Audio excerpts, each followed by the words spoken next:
Masks are hopefully being worn everywhere. We're not allowed to visit our dearest family members, and even the best of friends are reluctant to hug. The world most certainly has changed. No place more so than the auto industry.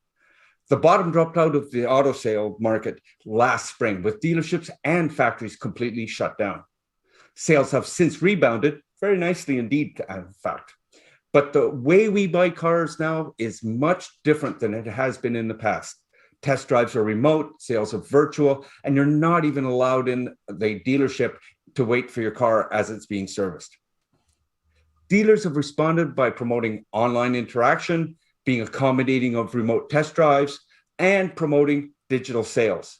But will this continue after the pandemic has passed? Will we finance our cars online? Will our interactions with salespeople always be virtual? And will we ever buy our cars without actually test driving them beforehand? To help us answer all those questions, we're joined by Richard Trevisan, Brand Director of Genesis Motors Canada, Pat Barnes, co-owner and dealer principal of Goderich Toyota, Shane Peeber, Managing Director of Cadillac Canada, and finally, but most certainly not least, our own Lorraine Sommerfeld, Driving's own consumer advocate and author of Lorraine Complains. Welcome to you all. Hi. Thank you. And before we get started, let me remind viewers that we'll be trying to answer your questions at the end of our discussions. And guys, the level of reader questions this week speaks to a consumer both wary of COVID-19 and plainly tired of it. So let's get right to it. Richard, Genesis Canada was well down the road to revolutionizing the way it sells cars before the pandemic hit. Why don't you tell us what Genesis at Home is, what services it entails, and if the coronavirus has accelerated the transition away from the classic showroom? Yeah, first of all, thank you, David, for inviting me to this great panel. It's going to be interesting conversation, and let's start with Genesis and a little bit of before answering your question. I'll give you a little bit of history to the audience. So Genesis is a new brand launched in 2016, and that was launched at the global level. So for the Canadian market in late 2016, the management team here at Genesis asked themselves, how do we launch a brand quickly and make sure that we create awareness to the consumer? So we looked at statistics, and what's important is that consumer habits are changing post-COVID, but also before COVID, and the consumers are looking for convenience and comfort and also safety. So we also looked at various statistics, like, for example, 80% of luxury consumers are looking for an at-home test drive. They prefer to have the car brought to their office or home instead of going to a dealership. So putting all the data together, we decided, okay, let's launch Genesis in a unique and different way and make it consumer-centric, focus on consumer needs. So what we did is we launched Genesis at Home. What is Genesis at Home? So it's a concept where we come to you. So we are bringing the showroom, the Genesis showroom, to the customer cottage, the customer home or office. You can see everything on your laptop, on your iPhone. And this goes from configuring the car, experiencing Genesis, to organizing your test drive of the vehicle, and even the delivery of the vehicle goes to your home. On top of that, we said, okay, ownership experience is instrumental. So also the service we offer included in the purchase of our vehicles, valet service. So we come with a courtesy car to your home, and we take your car and get a service and bring it back. So again, that's convenience. Then number two, when we launch, and this is now being extremely important even with a situation like COVID, is making it easier for the consumer. So one price, all-inclusive pricing. This gives, again, customer reassurance. I don't have to negotiate as a consumer. I see the price. Doesn't matter if I live in Victoria or Quebec City, it's the same price for a Genesis. So again, respecting the consumer. And then number three was also speed to market. We had to launch quickly. So you cannot build a network of dealers' facilities in 1 or 2 years. That's like a 5 years challenge. So what we did is we looked for local partners across Canada and we made them Genesis agents. So we took our best Hyundai dealers and converted them into our top agents. So again, digital environment, but then you still need the human touch. When you request a test drive, somebody needs to bring the car to you, and that's our GXM, Genesis Experience Manager. So you're creating the human touch, and this, all of this was done before COVID. So now with COVID, and now I will answer your question directly. COVID did not make us change anything. Actually, the COVID-19 situation, consumer behavior, the lockdowns, and the restriction showed us that customer focus is number one. Doesn't matter what the market conditions are. So being digital, bringing the car to you, making sure that the home of the customer remains that, what I like to say, the cocoon of your safety. A home is always a home. Doesn't matter if it's COVID, non-COVID, and that creates a safety environment. And we bring the vehicle and the purchase experience to your home, hence you have full control. Thanks a lot, Richard. Okay, Shane, your Cadillac Live system likewise predated the pandemic, but it's a completely different experience from the Genesis program that Richard just described. Can you tell us what Cadillac Live is, how it came about, and how has it grown in the last couple of years, especially during the pandemic? Yeah, absolutely. Great question. I'd be happy to. Thanks for having me on the panel as well.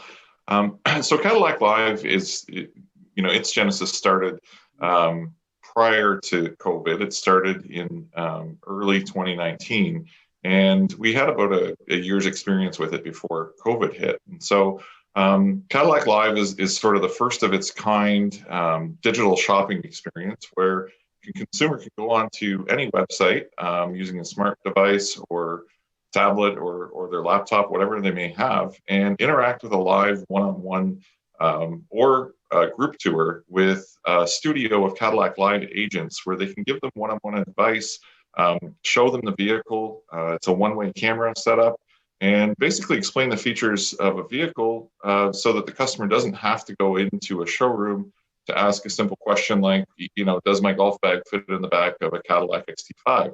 They can cross some of those things off their list without visiting multiple dealerships in preparation. And they can do it on their own time. One of the benefits of it is, they have the ability to go after hours. So while dealerships may have standard hours, Cadillac Live has hours that expand pretty far beyond the usual dealership, in some cases open till 1 a.m. So it's almost like you have a virtual assistant that has a live one-on-one person there that can answer your questions anytime you need to and show you the vehicles live with a one-way camera. And it's really resonated with consumers and grown pretty spectacularly over the last year or so. We had 59,000 interactions last year, over 1,400 test drives, and we continue to see growth month over month, pretty significant.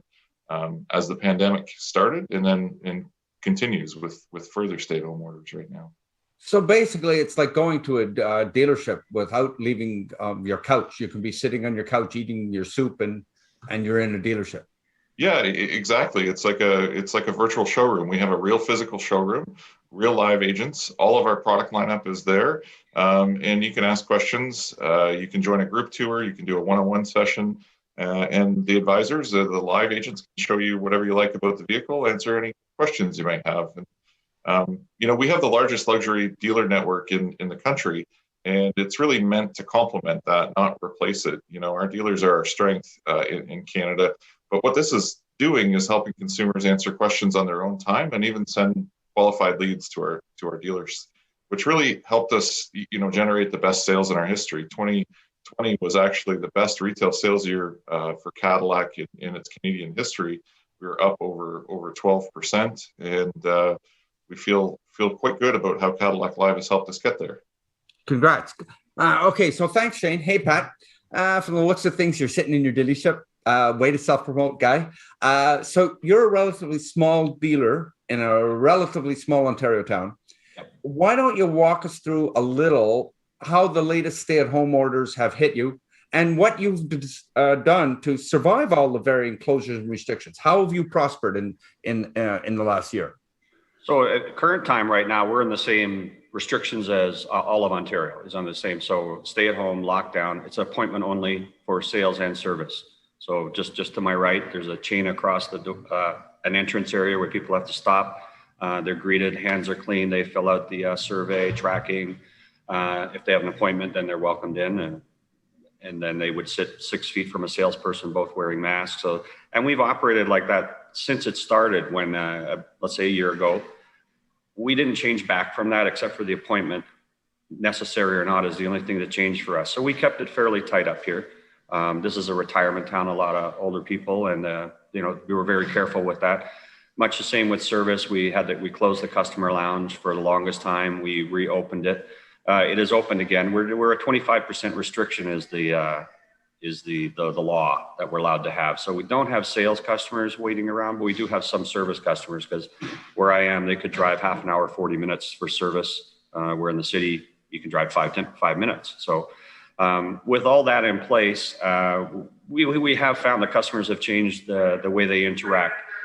They already were on the trends of they would go to the manufacturer's website and look at their car, and then they build and price the car, and then they would go to the local dealer, and we could pretty much go in the last bunch of years, not just COVID.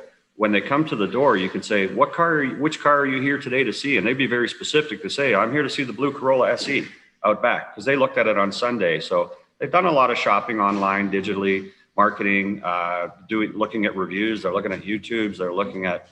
They might even look at the National Post if they're, if they need to. It's straight. It's flat. I don't want to say flatline. It's streamlined the business for us. The customers are very direct when they come in. They know what they want. They're not bringing their families. They're not bringing their dogs. They're coming in. They know what they want. They know what they need, and they understand the situation. And it's very direct. Sit down. I want that one. There it is, and the paperwork's very clean, and they're gone. And much the same in service. It used to be entertainment up here. They would get to go to the dealership, going to get the car serviced. It was part of their entertainment. Well, they don't get to do that, and the feeling is there that I bring in my car and get everything done now, because I may not be able to get back in. And cars are important up here. There's no transit, there's no trains. The horse and buggy works okay up here sometimes, so you have to have a car. So all of that, I think for a lot of dealerships in Canada, be it Cadillac, Genesis, Lexus, Toyota, Honda, the business is streamlined. We're not washing as many cars. The coffee station is closed. We don't have newspapers out for customers. They're not coming by and test driving 6 cars in a row with 10 people. So it's got very, down to business, and some of that will stay. Some of it will come back to the old school. But everybody's online now, because everybody's been forced to go online for the last year. There was nothing to do. So everybody's become an online shopping expert, be it Amazon or cars. And we have so many sources of where our leads come in from, direct to the website, manufacturer's website, there's interrupters in the business that try to send us leads and get a piece of it. So it's changed the business for us. We're okay with the way it is. We're pretty busy and managing it. There's shortages in product overall. There's shortages with concerns to microchips and stuff, and that's across the whole industry. Everybody's feeling it. Everybody wants cars, but things are not back to the same. So we're lucky we're in the business we are, because I wouldn't want to be in a restaurant business right now. Thanks, Pat. Yeah, neither would I. So, hey, Lorraine, how you doing? Good. How have consumers reacted to all these closures and restrictions? Have they salted their money away? Have they gone on a spending spree? I mean, sales look like they've rebounded. What exactly have they been doing, and what have they been shopping mostly? I think what all your panelists have touched on is that there's been a trend in the industry for, I'm going to say, the past decade. I've noticed the internet's been a great leveler. People have got more information when they walk into that showroom than they ever had before. And especially helpful for women, because you can't ask stupid questions, and there's still issues, surrounding buying cars as a woman. So I think the trend was already heading this way, and the COVID shutdowns absolutely exacerbated it. And they also made it really tough, really fast for dealerships. And what's going to happen now is you guys that are selling cars, how much of this stuff are your customers going to now demand? And how, you've been super flexible because you've had to be, but there's going to be some built-in things that now we expect, which you had to do before because of law and regulations.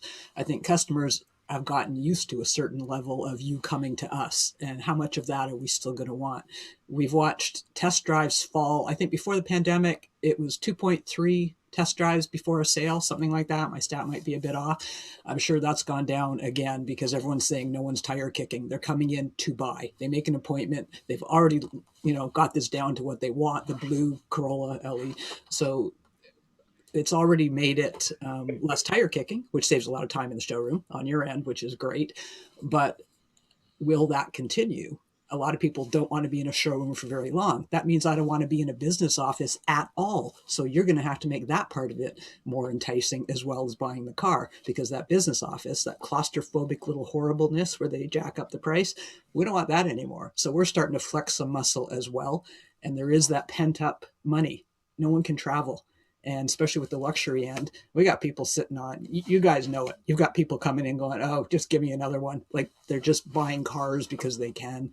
And for some of us, scared to transit, moving into maybe smaller, more entry level cars, that's happening. We want to be treated really well too. And that demand that Pat was talking about with shortages worldwide, the prices of cars are going up and used prices are holding and going up week by week. So we have to be a little more savvy as consumers. We have to be aware that these guys don't have to give cars away because the demand is there. Yeah, too true. Very true. Back to you, Richard. How do you actually quantify the success of Genesis? Compare with your at-home delivery service with the traditional sales model. I don't think it's fair to ask you to talk about sales because you're a startup, as you just mentioned. You're not being governed by at home. It's because you're brand new. So how do you measure all of this? Do you measure test drives? How many test drives have you done? How many conversions from those test drives do you do? What metrics speak to the success of the at-home business model? Yeah, so David, first of all, I'll answer the question like you don't want me to answer. I'll talk about sales. And I think that's for a new brand, sales, it is still an indicator. So let me make a comparison with 2019 versus 2019, which was a normal year, no restriction before, unfortunately, the COVID pandemic. Versus 2019, we are up by 123%. Versus 2020, we're up by 330%. So first of all, for us, it's not just selling the vehicle, but creating new customers demand, gaining new customers. That's how we measure our success, because we have great products. We just won the AJAC award for the best utility vehicle in Canada for the GV80. So that's thanks to you, the media, we're getting great acceptance. Products are accepted by our consumers. But the key to success is having more consumers drive our vehicle. So now, this was my first answer to now follow you, as I think you're the control tower of this meeting. So I'll answer directly your question. So in 2019, for every person, let's say if we had 10 people test driving a Genesis, almost 7 would buy it. So that's 70%. During COVID, that went down to for every 10, 5 people would buy a Genesis, because there were less potential for test drive. So we had the test drive ratio also go down.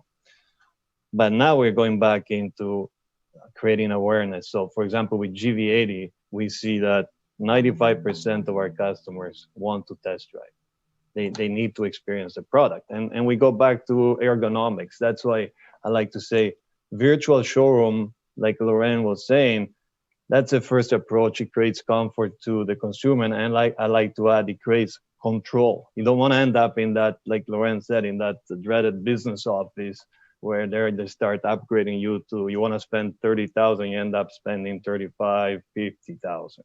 We don't do that, because through the virtual experience, you control all the process. But then the physical experience is basic needs. Maybe I'm taller than you, David, but and I have a different ergonomic situation. So when I sit in a car, the car has to fit my needs. So you have to sit in a car, first of all, to try the product. And then number 2, you want to love the product. So you would need to test drive and see if it fits your needs. So then that's where you go from virtual to the actual physical. And what we're doing on Genesis, starting this year, we're building 30 brand centers across Canada to create that second approach for the consumer, virtual approach. And then you actually go into a brand center where you follow your digital experience, but there becomes your private showroom, your private auto show where you can test drive all the Genesis within 1 hour.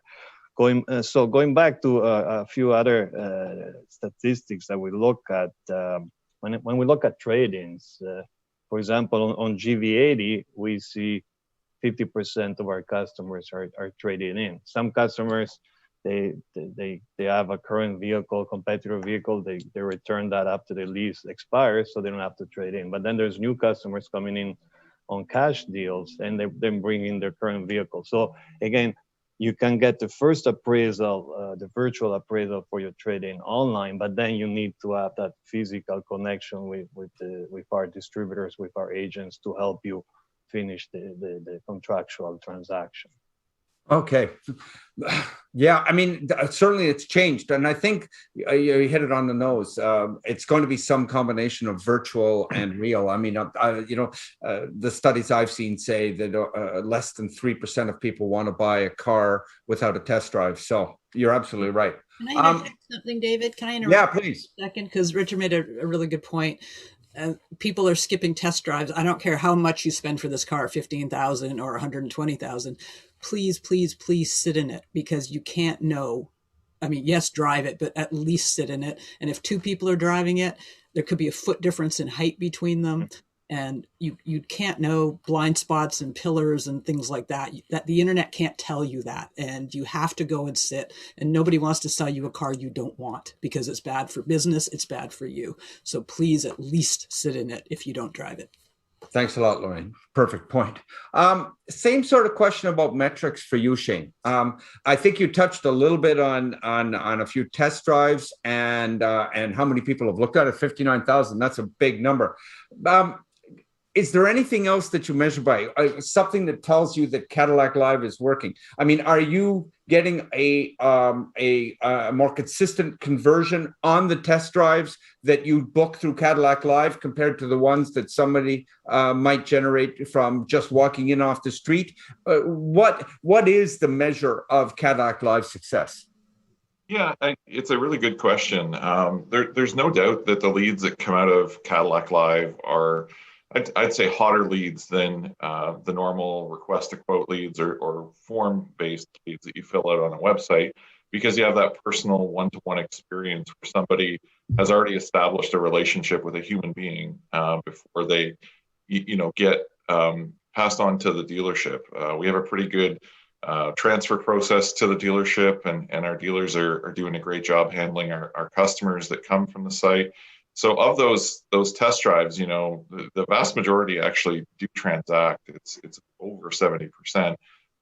So we're just actively working to grow our test drives out of the site to try to get folks into the dealership to test drive for a lot of the reasons that you've discussed in this call. It is still critically important to us.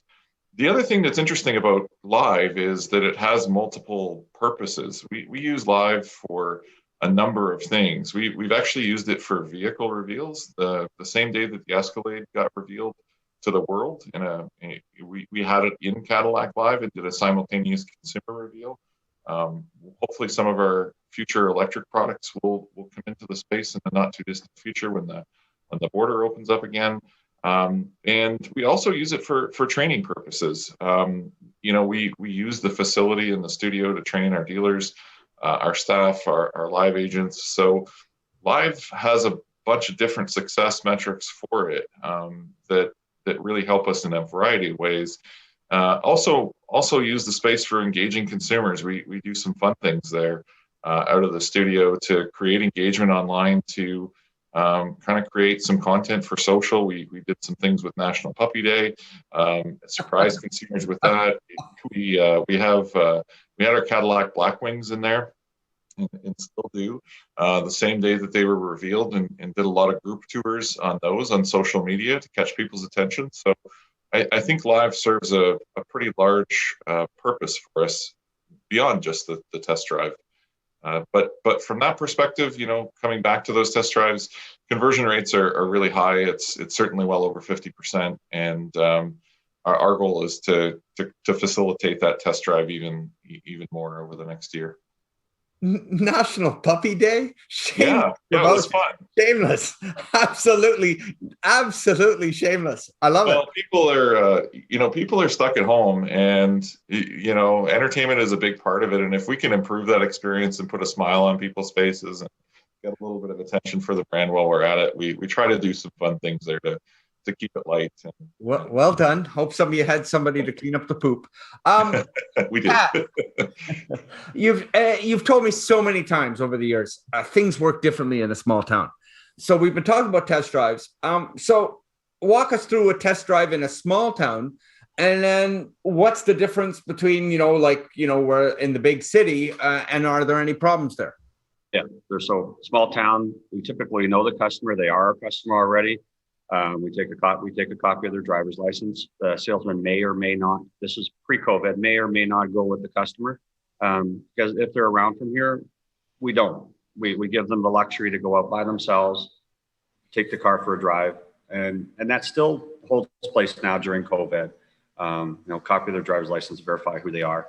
But now you move to the city, and this has created a market for the unscrupulous types out there, where driver's licenses are fake, and they demand that they don't want someone in the car with them, and the car leaves and never comes back.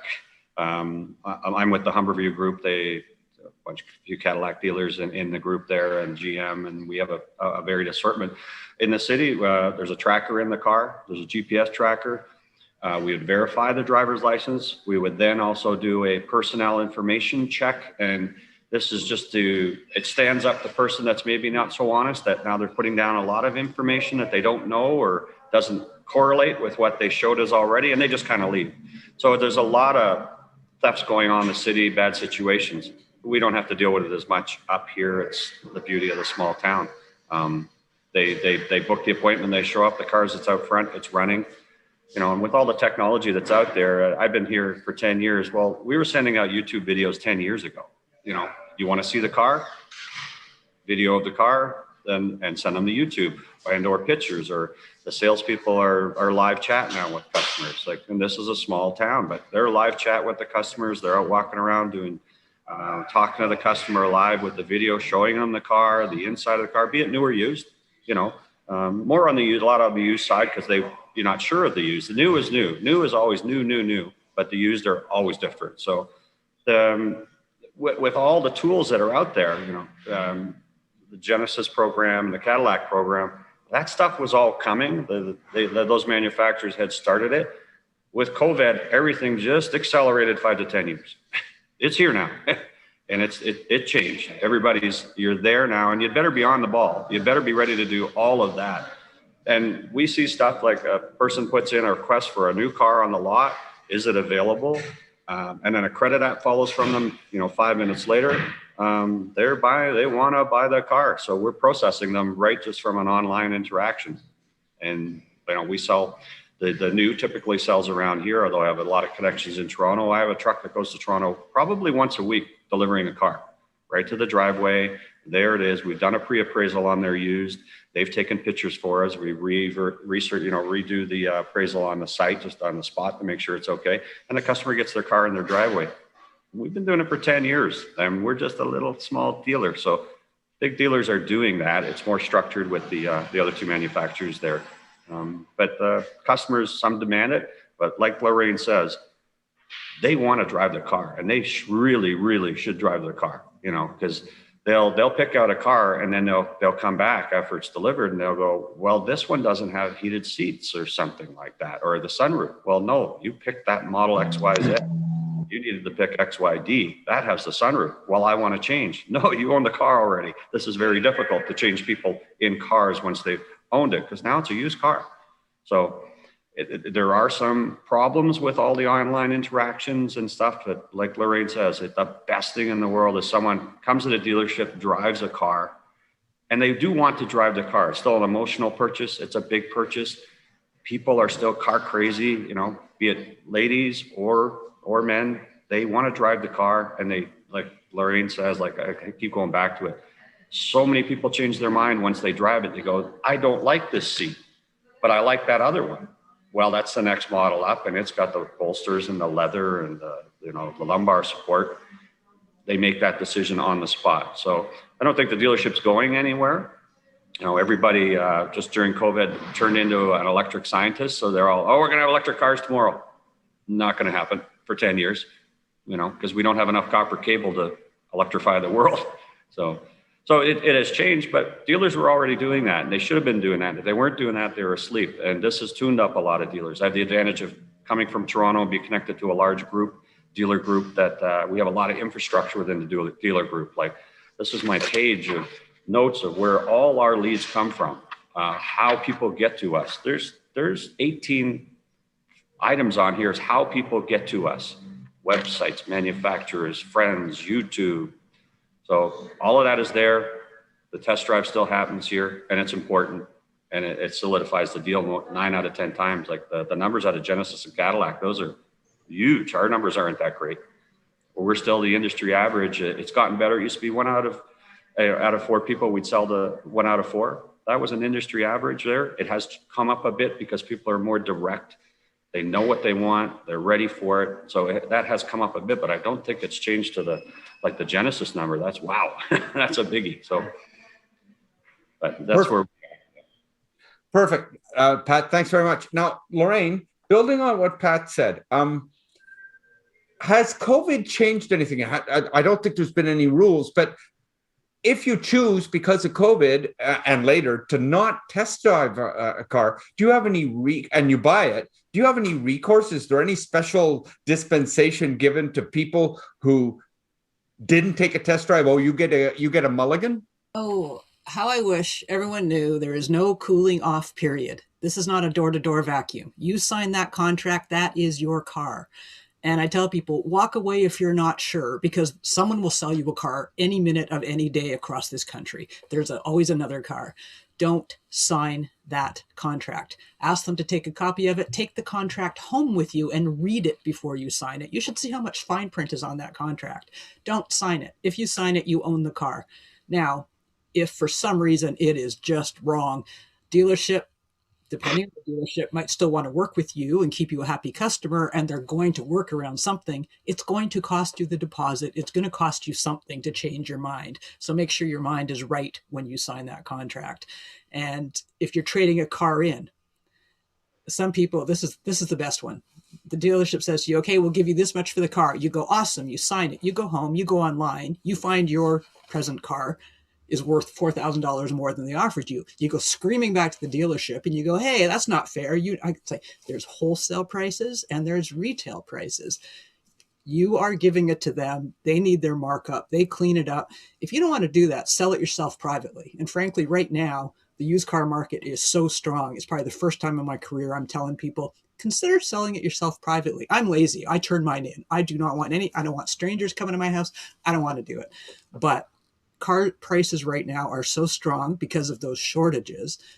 Do your homework. Be careful. I'm not saying don't turn your car in, but anticipate what a fair price should be for it wholesale. Not what look on Auto Trader, throw out the top and the bottom. Everyone thinks their car is in excellent condition. No, it's not. I will guarantee you what you think is excellent is you thinking your kid's the prettiest one in the class. It's not. It's just not the thing.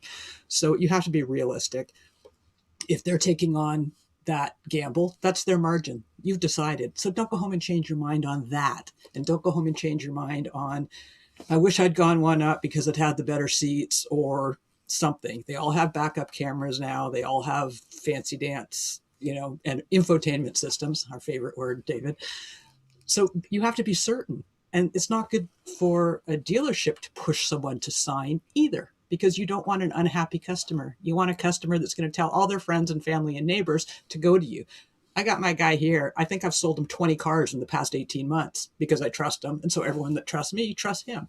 He's laughing. He's not going to rip any of them off because that would just be, shooting the golden goose. Develop a relationship with your dealer. They're on your side if you have a problem with a manufacturer. People think they buy a car from a dealer. No, your warranty is with the manufacturer now, but your dealer can be your best friend if you have a decent relationship. People that beat someone up and go, I got it for $10 over invoice. No, you did not. You have no idea what the invoice was, because of bonuses and built-in back end stuff. But people that walk out all proud that they paid a less than fair price for people trying to do a job, that makes me crazy. And if something goes sideways, they're not going to be really rushing to back you up if you've been a real idiot to them leading up to that. And you're going to be stuck not having dealer support anywhere if you are so predicated on getting the cheapest price for something. So develop a relationship and tell people that it's a good relationship. Spread the word. Most dealerships are family owned for the most part, a lot of them. They're in their communities for a long time. They sponsor the soccer teams. They do all the stuff. They're part of the community. The hockey stuff in Canada that comes out of most dealers is huge, and manufacturers. So be part of that community and go to OMVIC if you're not sure. They will tell you who's a snake and who's not. It's regulated. In this, Alberta's not so great. Ontario's pretty good. So develop a relationship, and everyone's trying to kind of outsmart each other or outwit each other. Be informed, ask a lot of questions. If you're not sure, don't sign it. Just don't. Okay, David, sorry, can I just add something to what Lorraine is saying? When you say relationship with the dealership, that's something that we put in our strategy. We want to be a relationship-based brand. So for a consumer buying a Genesis, you build two relationships. One is with the manufacturer, with Genesis Canada, because it's a direct sale. But then you're also getting, like you were saying, that local community expertise, which is based on our agents, our distributors. We have this Genesis experience manager. That person, he or she becomes your private relationship consultant, because buying a car is not just, okay, I got the best price and that's it. No, it's a relationship. There is service. In future, you want to be able to upgrade to another vehicle from that brand. So this relationship is instrumental. And with Genesis, we're offering to the consumer two relationships, as I said. And then just to add on the metrics, we actually focus on the purchase experience. And going back to what you were saying, Lorraine, that once you buy a car, if you make a mistake, that's a hard mistake to solve. So we prevent mistakes by making sure that we do surveys, and 95% of our customers are completely satisfied with the purchase experience that Genesis is offering. And that helps prevent you, a consumer, from buying the wrong vehicle. Correct. Because the role of the manufacturer and the distributors that we have for Genesis is to make sure that you're buying the right G70. If it's not a 2-liter, you buy the 3.3 because you want more of a sporty car. So this is our role as consultant, to build a relationship and create customer satisfaction. Thanks for the clarification. I'm going to have to break the order. I'm going back to Lorraine. This is a very important question, I think. And you touched on it before, and you could probably do the next 30 minutes on this. So, but anyways, has the opacity of the internet and the virtual experience made the entire virtual sales of a car a little more gender blind? Is this been a good thing for women? Oh, I've been hearing this for, like I said, over a decade now. Women are so glad that they can ask any question because they can be intimidated. It is still an intimidating process for anyone. It is still more intimidating for women. I wish it wasn't. We're trying really hard to change it. But someone trying to sell you a car, and that salesperson's money is all resting on you buying that car, and they need the numbers to get the bonus at month end. You hear of unscrupulous things like registering cars that haven't been sold yet because they want to, bump numbers. And I had a reader that she'd bought a car and it had been registered months before, and the warranty started when it was registered. And then she found out she's out of warranty because it should have been sold as a demo. They sold it to her as new. This is not how this business should work, and they're cleaning themselves up in some ways. But again, the importance of finding a dealer you trust and stick with them, because frankly, it's the safest thing to do. But the internet has leveled everything. I can ask the internet anything. It doesn't know if I'm sitting here in my pajamas. It doesn't know if I'm a woman. There's no dumb questions, which is great. So I have information going in, and women are more likely to do more research. They're more likely to stick to a price point or a budget. and that helps. They're not going to push us off.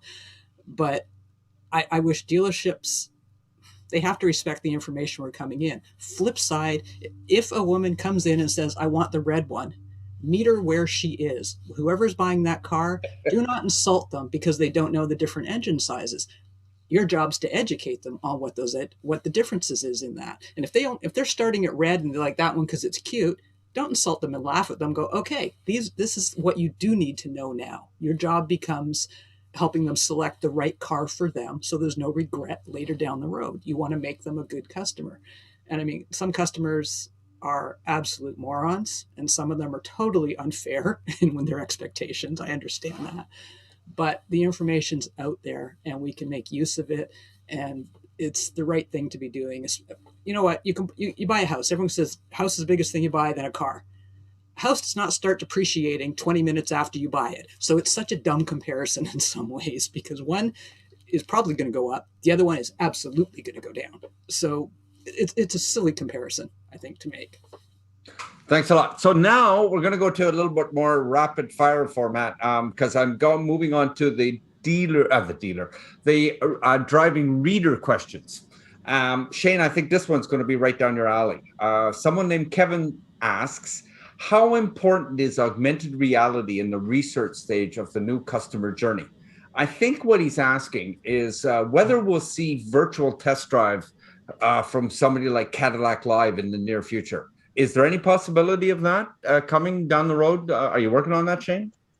So augmented reality is a bit of a tough one. I think what you'll see is more in-vehicle 3D comparisons where you can see the vehicle from different angles, choose different colors. We do that with a lot of our digital brochures now.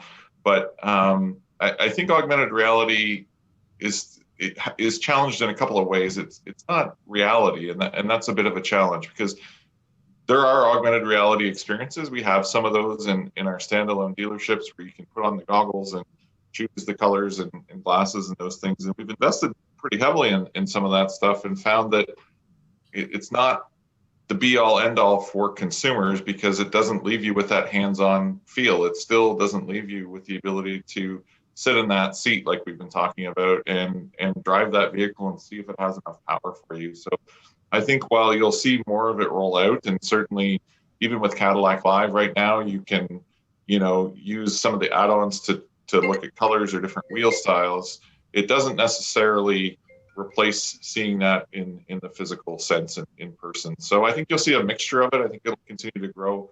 I don't necessarily see it ever sort of replacing the test drive element because of the reasons we talked about here, especially when it comes to luxury vehicles. I mean, luxury vehicles are high touch things. Consumers want to see the physical samples of the leather. They want to see the physical color. And while technology is amazing, it's part of the reason we invested in Live, because we're not just doing a CGI version of a car in front of you. There's a physical car there that you're seeing on camera. So a little bit of a mixed world to come for sure. I don't know if it'll ever replace the in dealership or physical touch and feel experience that we have. Okay, thanks very much.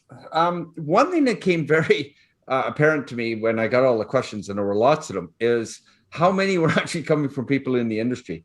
I think some salespeople are really looking for answers to what their future looks like. In fact, a Honda salesman, I won't use his name this time, asks, how do you see the role of a salesperson evolving as things become more digital? Pat, I think this one's right down your alleyway. And I think we've touched on it already a bit, that they're your concierge now. Like, they may do 50% or 60% of it online with you and answering questions or videos and stuff that I think they're still needed. We're not just we won't get to the point where they just walk in and say, give me that car, and never drive it and nothing. They want to know about the car. They want information. They want to know the big engine, the small engines. They want all that. I think there's still a place for salesmen there, that it just has to be a lot more tech savvy these days, and back to Lorraine's, salesman is your contact. Person buys the car and has the first maintenance problem. They don't call the service department. Typically, they'll call the salesperson because that's their contact. They haven't moved on to the service department yet. They need that contact. They want that contact. There's still a place for them, I believe, down the road, you know. Okay, perfect. Now here's another one, yet another one from somebody in the auto business. This time, and this one I couldn't believe. It was a retail experience manager at a major automotive distributor here in Canada, a luxury marque, i.e. somebody in your guys' positions, you and Richard and Shane's positions at another marque wrote in a question. And so, Richard, I'm actually going to put it to you. He writes, from a customer experience perspective, what do you believe the most important piece of the digital retailing journey that OEMs need to get right in the future to be successful?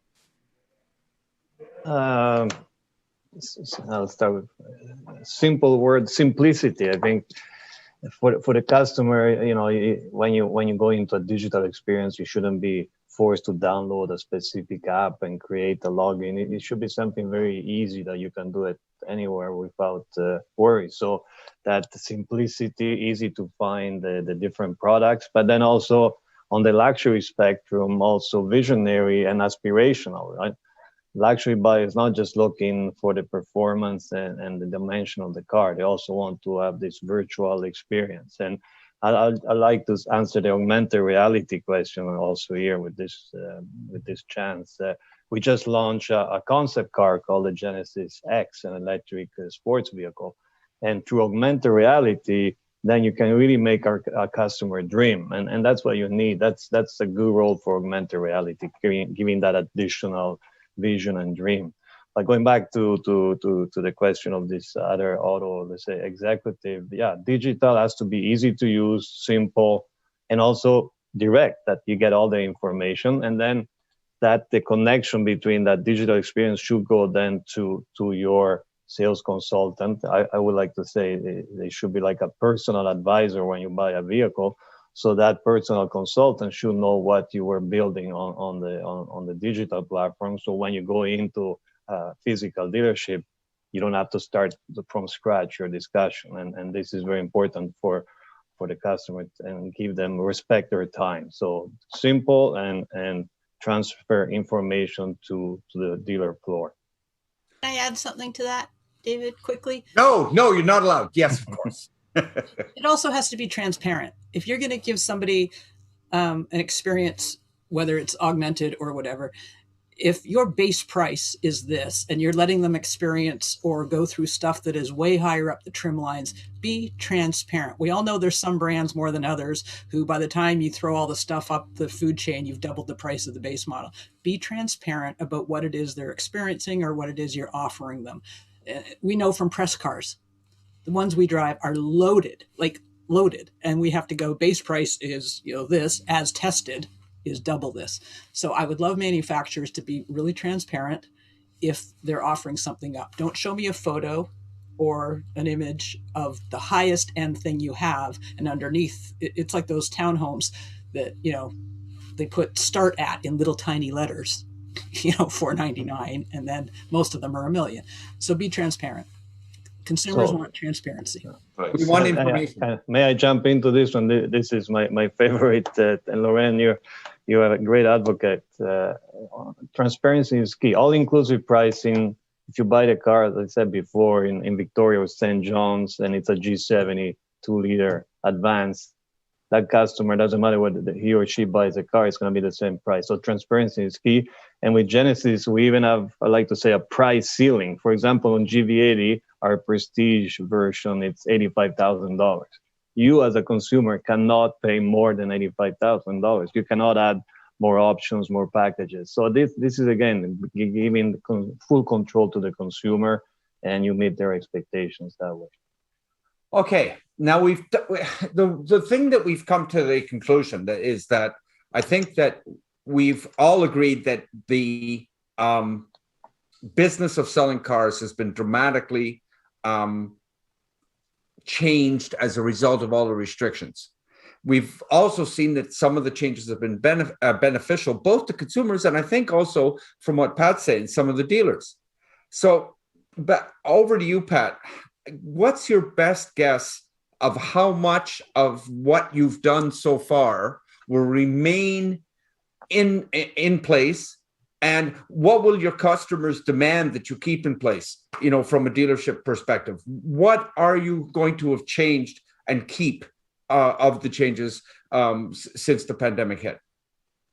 I think all the technology that got accelerated during COVID that was coming anyway, videos, virtual test drives, that will stay. 50% of the customers will maybe gravitate to that and like that. Maybe the younger crowd, maybe the techie crowd, maybe the luxury vehicle crowd, higher end stuff. But I think 50% will come back to, they like coming back to the dealership, and they want all that contact and interaction. And, people come, we have all of us have an MSRP. We're not allowed to sell a Corolla for more than this. I can't. But people come in and want to bargain, and they go, why are you guys so tough to bargain with? We say, well, we didn't start the bargaining, you did. And, like Lorraine says, we don't make $1 million on a Corolla, and we do have to pay a salesman to keep the lights on so we can service you. If you buy everything from Amazon, the dealerships will disappear, because you can buy a car in Italy from Amazon, right? You can do all that, but you need dealerships to take care of it. We do deliveries for customers, and they take 2 to 3 hours now with all the technology that's in it. And we tell them, we will see you tomorrow. They go, no, why?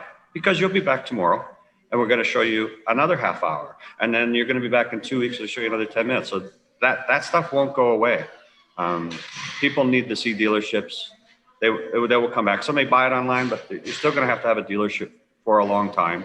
Electric cars might make it simpler down the road, but that's so far down the road, Could I add something to that, David? Just briefly. Keep it short. I'm getting towards the end, and I have one really important question, so keep it short. I will. One of the things we've seen, to Pat's point, is some dealer innovation where they've actually taken some of those traditional roles, like a business office role being a different person than the salesperson, and they've started to combine those, and so that you're dealing with one person start to finish at the dealership. And it requires a different skill set, but we're finding it is improving the customer experience. So we're working through that to try to streamline that with our dealers, so that you limit the number of touch points that you have to go through in a dealership to avoid some of the behavior that you were suggesting, Lorraine, but also just so that you build trust with that one person, and they're your go-to person in the dealership. So we've seen some good success with some dealers trying that. Okay. Last question. It's also the hardest. Okay, guys. And we only have a few minutes left, so no war and peace. But okay, I know this is going to require a bit of a crystal ball, and nobody really knows because, with the pandemic, everything changes every week, let alone making a yearly or a 5-year forecast. But looking back in a few years' time, let's call it 5 years, what do you think will be the biggest change to our industry that has happened since the start of the pandemic?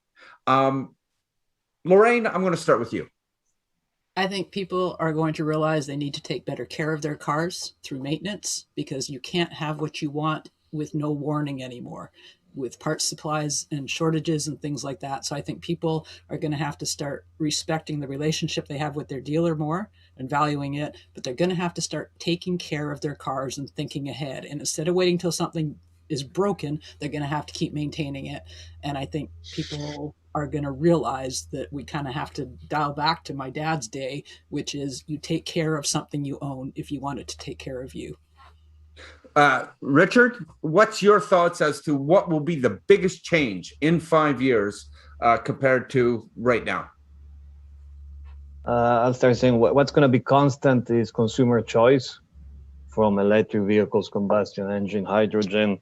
There's going to be continuous consumer choice. From the change, I think it's really the balance, finding the right balance between the digital and the physical experience, and the role of the sales consultants, and becoming more, like I was saying, your personal advisor, your personal consultant. And that's what the change is going to require. And then as the main task is going to be retaining loyalty with your consumers, be it the OEM side or the dealer side. How do you maintain that consumer to come back and purchase more vehicles from you and not go to somebody else? Okay. Shane, What do you think will be the biggest difference in Cadillac in 5 years compared to what we're seeing today? Yeah, I think for us, the biggest thing is going to be our transition to electric vehicles.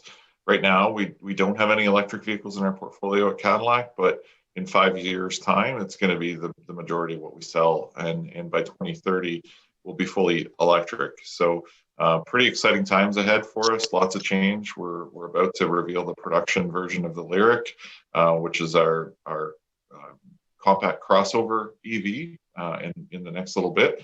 And lots to look forward to as we, a lot of our dealers are preparing for EVs. They're getting the infrastructure set up and built. And I think you're going to see a very different world ahead of us, both from Cadillac and from the industry as well. Well, I mean, the most important thing you can do with the Lyriq is get me in for a test drive, okay? Just so you know. We've got you lined up. Yeah.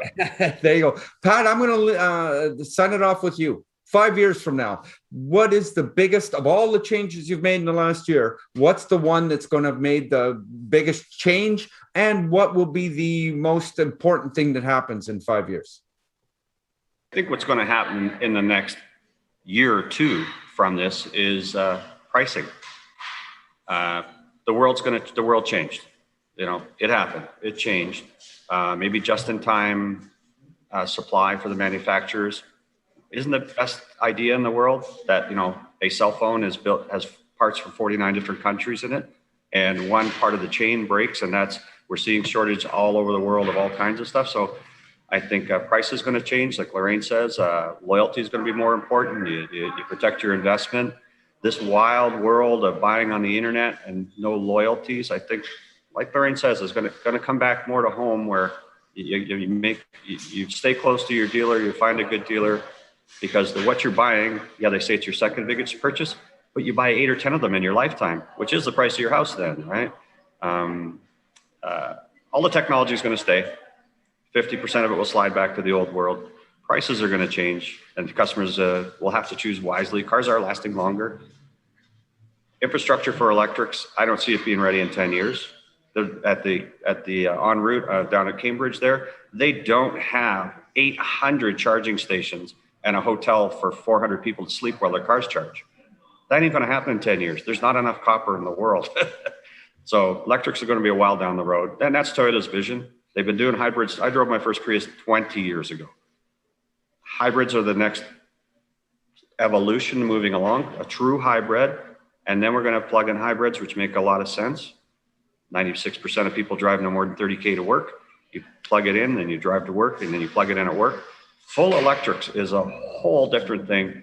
But going down the road, prices are going to go up on everything. Doesn't matter if it's apples, car parts, hockey sticks. Because of COVID, it's going up. That's going to be reality. I think it's going to change a lot for everybody. Yeah, unfortunately, that's true. Hopefully, I won't have to pay too much more for the motorcycles I buy a lot of. Okay, guys, that really does wrap things up. Considering the input I had from various readers, I really could have kept going with another couple of hours with this. The car is the second biggest purchase we'll all make, so it's hardly surprising that people are interested. So I'm imagining that quite a few tuned in, and hopefully we answered all their questions.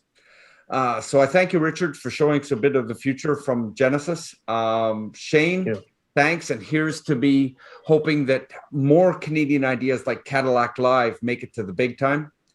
Pat, always a pleasure, and I hope you get some of those RAV4 primes you keep asking Toyota Canada for. Lorraine, how sad is it that co-colleagues now have to see each other only on these damn screens? I'm so sorry about that. Yeah. And to everyone who stopped by, I hope this latest Driving into the Future Roundtable will have some use to you, especially if you're considering buying a new car. If you want more insight, join us at Driving.ca. And of course, while you're there, you can stop by my Motor Life column. Thanks again, and thanks one and all. Have a good day.